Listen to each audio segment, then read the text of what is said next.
Growing up, I wasn't taught much about financial literacy. And my father was a street pharmacist. So he spent money as if it grew on trees. However, he told me and my sister money didn't grow on trees. So my earliest memories of money was that it was plentiful and that you should get what you want. That was the life that he lived, and that was the life that he provided for my sister and I.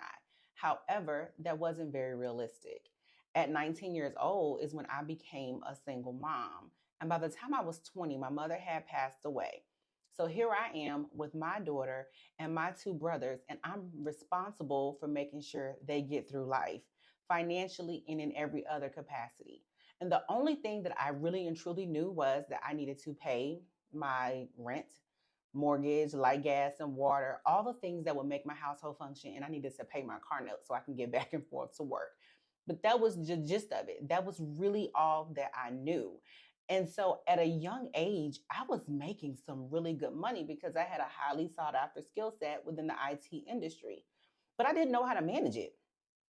So here I am one Sunday sitting in church, and the pastor is preaching a sermon about how if you don't know how to do something, you should reach out to someone because they can help you figure it out. And one of the main things that he spoke about was finances.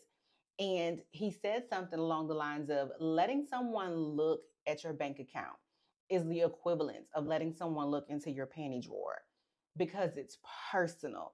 And that thing convicted me. I was like, man, I don't want anybody looking at my money.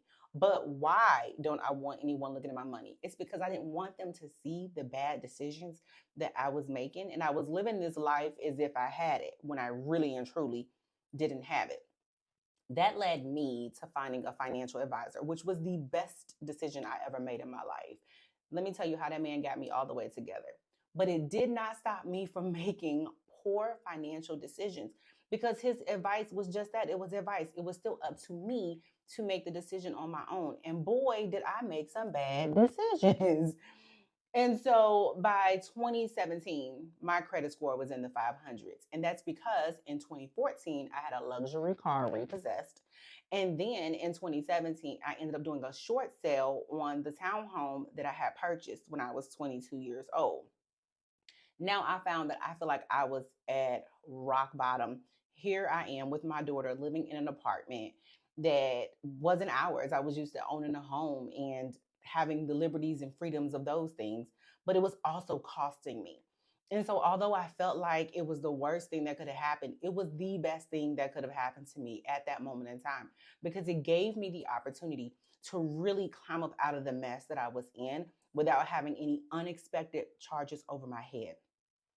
So why am I so dedicated to helping single moms? It's because I have been there. I was her. I was you. I know exactly what it is that you are going through. I know what it's like to have to make a financial decision on your own and to not really be sure if that's the direction you want to go. And also knowing that whatever consequence came from it, that was your consequence to bear. It was on you, whatever way things were going to go. I understand and I have been there. And that's exactly why I've created Money Confidential to help single moms like you in the paycheck to paycheck cycle to pay off some debt, establish an emergency fund that will give you the financial freedom you never ever thought that you could ever have.